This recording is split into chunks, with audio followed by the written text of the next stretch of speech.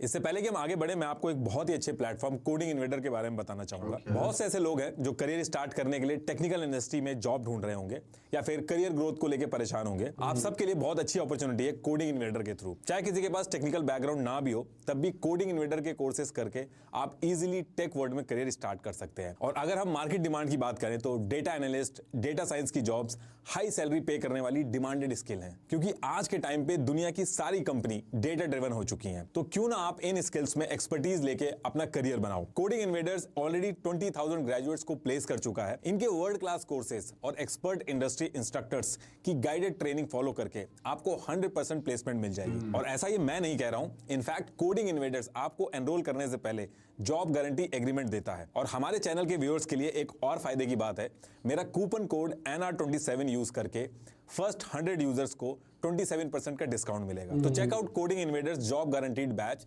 Link is in the description. तो topic पे वापस आते हैं। देखिए, इन सारी चीजों की शुरुआत होती है 1839 में। उस टाइम पे ब्रिटिशर्स और रशियन एम्पायर दोनों अफगानिस्तान में अपने इन्फ्लुएंस को बढ़ा रहे थे, क्योंकि अफगानिस्तान की लोकेशन साउथ एशिया में एक बहुत ही इंपॉर्टेंट और स्ट्रेटेजिक लोकेशन है। ब्रिटिश एम्पायर और रशियन एम्पायर में ये जो अफगानिस्तान को लेके उठापटक चल रही थी, इसको नाम दिया गया था द ग्रेट गेम। बात इतनी आगे बढ़ी कि ब्रिटिशर्स ने बिना कुछ सोचे समझे अपनी धाक जमाने के लिए 16,500 लोगों की आर्मी अफगानिस्तान में भेज दी। लेकिन सिर्फ कुछ ब्रिटिशर्स सोल्जर्स को छोड़ के अफगानिस्तान ने हर एक ब्रिटिश सोल्जर को मार दिया था। एक बार तो एक की उसे कमांडर को छोड़। अब देखिए, ईयर 1933 में अफगानिस्तान के लास्ट किंग बनते हैं जहीर शाह, और यही वो टाइम था जब अफगानिस्तान थोड़ा बहुत स्टेबल था। जहीर शाह ने अफगानिस्तान के अंदर मॉडर्नाइजेशन किया। जब आसपास की कंट्रीज में डेमोक्रेसी की बात होना चालू हो गई थी, तो इन्होंने भी 1964 में अफगानिस्तान का पहला कॉन्स्टिट्यूशन भी इंप्लीमेंट कर दिया, जिसमें अफगानिस्तान में पार्लियामेंट बना और 2 हाउसेज भी बने। और किंग जहीर शाह के एक कजन थे दाऊद खान, जिन पे इनको बहुत ही ज्यादा ट्रस्ट था, तो इन्होंने दाऊद खान को प्राइम मिनिस्टर बना दिया था उस टाइम पे। अब देखिए, कॉन्स्टिट्यूशन इंप्लीमेंट करना, पार्लियामेंट के हाउसेस बनाना, ये सारी चीजें जहीर शाह कर तो रहे थे, लेकिन सारी पावर इन्होंने अपने पास रखी थी। होता वही था जो जहीर शाह कहते थे, जिसका लोग दबी आवाज में विरोध भी करते थे। अब देखिए, ईयर 1973 आता है और एक दिन अचानक से जहीर शाह की तबीयत खराब हो जाती है, और तब तक अफगानिस्तान में इतना ज्यादा डेवलपमेंट हुआ नहीं था, तो कोई अच्छा हॉस्पिटल भी नहीं था, तो उनको अपना इलाज करवाने के लिए इटली जाना पड़ा। अब जहीर शाह के इटली जाते ही इनके जो भरोसेमंद कजन थे दाऊद खान, इन्होंने 17 जुलाई 1973 को अफगानिस्तान में तख्ता पलट कर दिया और सारी चीजें अपने कंट्रोल में ले ली। ये जो तख्ता पलट हुआ था, इसमें आर्मी और पब्लिक दोनों ने ही दाऊद का सपोर्ट किया था। अफगानिस्तान की आम जनता भी यही चाहती थी कि राजशाही खत्म हो और डेमोक्रेसी, जिससे लोगों के हाथ में पावर आए, क्योंकि वो लोग भी राजशाही से परेशान हो गए थे।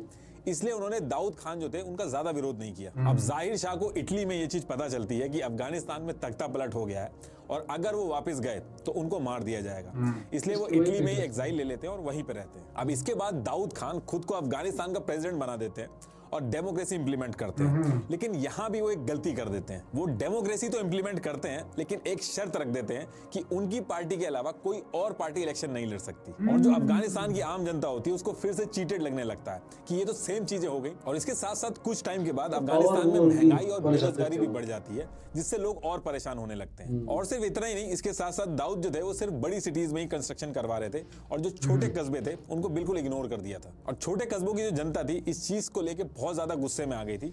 उनको लगने लगा कि इससे बढ़िया तो जहीर शाही थे। दाऊद खान की ये सारी चीजें देख के और इन सब चीजों से परेशान होकर अफगानिस्तान के कई सारे ग्रुप्स मिलकर एक पार्टी बनाते हैं, People's Democratic Party of Afghanistan, PDPA। ये एक कम्युनिस्ट पार्टी थी जो यूएसएसआर से इन्फ्लुएंस थी और यूएसएसआर भी ऑल ओवर वर्ल्ड में उस पर्टिकुलर टाइम पे कम्युनिस्ट पार्टी को हर तरीके से सपोर्ट करता था। तो PDPA को भी रशिया से सपोर्ट मिला और जब अफगानिस्तान की इकोनॉमिक कंडीशन खराब हुई, बेरोजगारी बढ़ने लगी, तो PDPA और पॉपुलर होती गई। ये चीज दाऊद खान को भी समझ में आई, तो उन्होंने PDPA को दबाने की कोशिश की और PDPA के एक बहुत ही बड़े लीडर मीर अकबर खैबर को भी मरवा दिया उन्होंने। PDPA जो पार्टी थी, इनके लोगों को जेल में डालना शुरू कर दिया गया और इसके बाद जगह जगह पे प्रोटेस्ट शुरू हो गए। दाऊद खान के कंट्रोल से सारी चीजें बाहर जाने लगी और PDPA जो पार्टी थी उसको दाऊद गवर्नमेंट के कुछ बड़े मिलिट्री ऑफिसर्स भी सपोर्ट कर रहे थे, जिसकी वजह से PDPA पूरे अफगानिस्तान में बहुत ही पावरफुल हो गई थी। और इसके बाद डेट आती है 27 अप्रैल 1978। इस डेट को दाऊद खान और उनकी फैमिली को मार दिया जाता है। फिर से तख्ता पलट होता है और PDPA अफगानिस्तान में कंट्रोल ले लेती है। नूर मोहम्मद तराकी अफगानिस्तान के प्रेसिडेंट बनते हैं। नूर मोहम्मद यूएसएसआर के फेवरेट थे क्योंकि वो कम्युनिस्ट आइडियोलॉजी को काफी सपोर्ट करते थे। जैसे कम्युनिस्ट किसी गॉड को नहीं मानते थे, तो नूर भी इस आइडियोलॉजी को प्रोपोगेट करते थे। नूर मोहम्मद के आते ही अफगानिस्तान के अंदर बहुत ही बड़े बड़े चेंजेस होते हैं। अफगानिस्तान एक मुस्लिम कंट्री है और वहां पे नूर ने मॉडर्नाइजेशन और सेकुलरिज्म स्टार्ट किया। फीमेल्स को एजुकेशन अलाउड हुई, फीमेल्स ओपनली रोड पे भी घूम सकती थी, फैशन कर सकती थी, गाड़ी चला सकती थी। ये जो फुटेज आप अभी देख रहे थे, ये सारी उस टाइम की ओरिजिनल फुटेज है। इस पर्टिकुलर टाइम में नूर ने अफगानिस्तान के अंदर एजुकेशन कंपलसरी कर दी, सिलेबस में से रिलीजियस एजुकेशन को हटा दिया, मैरिज की मिनिमम एज बढ़ा दी, जबरदस्ती जो मैरिज की जाती थी उसको बैन कर दिया, वर्क फोर्स और पॉलिटिक्स में वुमेन का पार्टिसिपेशन बढ़ाने की बात की, रिलीजियस लीडर का जो इन्फ्लुएंस था उसको कम कर दिया और रिलीजन का पब्लिक डिस्प्ले तक बंद कर दिया। नूर यहाँ पे भी रुकते नहीं है, यूएसएसआर के इन्फ्लुएंस में आके वो लैंड रिफॉर्म भी लेके आते हैं, जिसमें ये था कि जिन लोगों के पास जमीन ज्यादा है वो उनको देंगे, जिनके पास जमीन कम है। ये बड़ी जो डेट था एग्रीकल्चर को लेके वो भी उन्होंने माफ कर दिया। कम्युनिस्ट आइडियोलॉजी तो यही है, रहे थे, इसकी वजह से everyone has the same right, सबको एक तरह की लगे कि गवर्नमेंट तो ट्रेडिशनल अफगान वैल्यूज को सीधे चैलेंज कर रही है और एक तरह से यूएसएसआर की चमचागिरी कर रही है। अब ये सारी चीजें देख के अफगानिस्तान के जो बड़े लैंड ओनर्स थे, ट्रेडिशनल लोग थे और रिलीजियस लीडर थे, वो गवर्नमेंट का अपोज करने लगते हैं। गवर्नमेंट ने इन लोगों को अपनी पूरी पावर से दबाने की कोशिश भी की, लड़ाई काफी बड़ी और अफगानिस्तान के अलग अलग इलाकों में लोगों ने गवर्नमेंट के खिलाफ हथियार उठा लिए। इस लड़ाई को अफगानिस्तान में कहा जाने लगा कि ये लड़ाई इस्लाम को डिफेंड करने की लड़ाई है और जो ये छोटे छोटे ग्रुप्स गवर्नमेंट के खिलाफ अपने एरिया में लड़ाई लड़ रहे थे, इनको मुजाहिदीन बोला जाने लगा। बाय डेफिनेशन मुजाहिदीन उनको बोला जाता है जो इस्लाम को डिफेंड करने के लिए लड़ाई लड़ते हैं। अच्छा, एक चीज याद रखिएगा जो अभी आप आगे रिलेट कर पाओगे कि मुजाहिदीन कोई एक ग्रुप नहीं था, बल्कि अलग अलग इलाकों में गवर्नमेंट के खिलाफ लड़ाई लड़ने वाले ग्रुप्स थे, जिनमें से कुछ को इस्लामिक स्कॉलर्स लीड कर रहे थे, कुछ को लोकल लीडर्स और कुछ को स्टूडेंट्स लीड कर रहे बाकी थे। तो भी इन थे। सब ग्रुप्स को कलेक्टिवली मुजाहिदीन बोला जाने लगा। ये चीज ध्यान में रखिएगा क्योंकि आगे आपको समझने में आसानी होगी। इन मुजाहिदीन के साथ ट्राइबल लीडर्स और मिलिट्री के भी कुछ लोग जुड़ गए थे। सबका कॉमन एम था पीडीपीए कम्युनिस्ट गवर्नमेंट को गिराना। पीडीपीए कम्युनिस्ट गवर्नमेंट में नूर मोहम्मद तारिकी पीएम थे और हफीजुल्लाह अमीन ये फॉरेन मिनिस्टर और डेप्यूटी पीएम थे। लेकिन यूएसएसआर को हफीजुल्लाह अमीन अनरिलायबल लगते थे। यूएसएसआर जितना नूर मोहम्मद पे ट्रस्ट करता था उतना अमीन पे नहीं करता था। इनफैक्ट उस टाइम पे रूमर्स भी थे कि अमीन जो है वो यूएस की सीआईए के साथ मिले हुए हैं। इसके बाद 20 मार्च 1979 में नूर मोहम्मद मॉस्को जाते हैं जहां पे यूएसएसआर इनको समझाता है कि आपके फॉरेन मिनिस्टर अमीन यूएस के सीआईए से मिले हुए हैं और आप इनको अपनी मिनिस्ट्री से हटा दो। साथ में यूएसएसआर ये भी समझाता है कि अफगानिस्तान की सिचुएशन अभी क्रिटिकल है, आप ये जो सोशल रिफॉर्म ला रहे हो अफगानिस्तान में इनको थोड़ा कम कर दो। नूर मोहम्मद यूएसएसआर को अश्योर करते हैं कि वो वापस लौट के अमीन को हटा देंगे। इसमें कहा जाता है कि ये बात सीआईए को पता चल जाती है और सीआईए अमीन को बता देता है और जैसे ही नूर यूएसएसआर के दौरे से वापस आते हैं अमीन जो थे वो एयरपोर्ट पे ही पहुंच के नूर और उनकी फैमिली को मार देते हैं और खुद पीएम बन जाते हैं। ये सही है बिल्कुल। जैसे ही ये बात यूएसएसआर को पता चलती है यूएसएसआर को समझ में आ जाता है कि अब अफगानिस्तान उनके हाथ से निकल जाएगा। एक तरफ तो पूरे अफगानिस्तान में कम्युनिस्ट गवर्नमेंट के खिलाफ जगह जगह पे मुजाहिदीन खड़े हुए थे और दूसरी तरफ उनके हिसाब से चलने वाला पीएम जो था उसको भी मार दिया गया था। ये सिर्फ एक मर्डर ही नहीं था बल्कि यूएसएसआर को डायरेक्ट चुनौती थी और इसके ऊपर से यूएसएस का जो सपोर्टेड पीएम था वो अब अफगानिस्तान में आ गया था। तो इन सारी चीजों को देखते हुए ये श्योर हो गया था कि अफगानिस्तान में चीजें अब यूएस के हिसाब से चलने लगेंगी और इन सब रीजन की वजह से यूएसएसआर 24 दिसंबर 1979 में अफगानिस्तान में हजारों की आर्मी के साथ काबुल में घुसता है और अफगानिस्तान के मेजर एरिया पे पॉलिटिकल और मिलिट्री कंट्रोल ले लेता है। इसके साथ साथ अमीन को मार दिया जाता है और यूएसएसआर फिर से अपने हिसाब से चलने वाला अफगानिस्तान में लीडर बना देता है जिसका नाम था बराक करमाल। जब पूरी दुनिया इस चीज को लेकर यूएसएसआर को क्रिटिसाइज कर रही थी तो यूएसएसआर कहता है कि हमने अफगानिस्तान पे हमला नहीं किया बल्कि अफगानिस्तान गवर्नमेंट की मदद की है एक्सट्रीमिस्ट से निपटने के लिए। अब जो है इस चीज को देख के अफगानिस्तान की आम जनता भी भड़क गई थी और ज्यादा से ज्यादा लोग यूएसएसआर से बदला लेने के लिए मुजाहिदीन बन रहे थे। इसी के साथ साथ यूएस की भी सारी मेहनत पे पानी फिर गया था तो यूएस भी खुश नहीं था। यूएस के प्रेसिडेंट जिमी कार्टर ने अनाउंस कर दिया था कि अफगानिस्तान ये भी रिसेंटली मर गए जिमी कार्टर कुछ दिन पहले मरा यानी कि अफगानिस्तान में इससे यूएस को भी खतरा है और यूएस अपने इंटरेस्ट को 100 बचाने साल के पता नहीं लिए कितनी हर हद इसकी तक उम्र जाएगा चाहे मिलिट्री क्यों ना उतारनी पड़ जाए। और फिर यहाँ से एंट्री होती है यूएस की। देखिए एशिया के अंदर यूएस के दो ही साथी थे, एक पाकिस्तान और दूसरा सऊदी अरेबिया। और रशिया अगर अफगानिस्तान पे भी अपना इन्फ्लुएंस बना लेता तो पूरे एशिया में यूएस कभी अपना इन्फ्लुएंस नहीं बना पाता। इसलिए यूएस के लिए अफगानिस्तान के अंदर यूएसएसआर का इन्फ्लुएंस रोकना बहुत ही जरूरी हो गया था। अब अगर यूएस डायरेक्ट अफगानिस्तान में घुसता तो यूएसएसआर और यूएस डायरेक्ट वॉर में आ जाते। वो यूएस नहीं चाहता था इसलिए उसने दूसरा रास्ता चुना। यूएस ने कई सारी इस्लामिक कंट्रीज को यूएसएसआर के खिलाफ किया ये कहकर कि ये रिलीजन पे अटैक है और अफगानिस्तान के अंदर जो मुजाहिदीन लड़ रहे थे उनको यूएस ने हर तरीके से बहुत ही भारी सपोर्ट किया। यूएस ने पाकिस्तान से बात करके जितने मुजाहिदीन थे उनकी ट्रेनिंग पाकिस्तान में करवानी शुरू कर दी।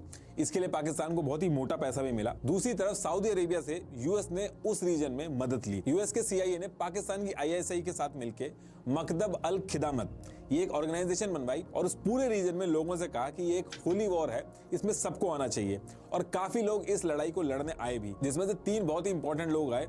एक था सऊदी अरेबिया का young millionaire Osama bin Laden, दूसरा था अब्दुल अजम और तीसरा था अहमद खर्द। ये तीनों पाकिस्तान के पेशावर में पहुंचते हैं और डायरेक्ट तो ये फाइट में नहीं इन्वॉल्व होते हैं लेकिन बहुत ही बड़े लेवल पर फाइनेंशियल मदद और स्ट्रेटेजी बनाने में मदद करते हैं। और जितना भी मुजाहिदीन का रिक्रूटमेंट होता था ये सारी चीजें देखते थे। इन तीनों के पास उस एरिया का हर डेटा था। आप ये जो अल कायदा का नाम सुनते हो इसका मतलब होता है द बेस।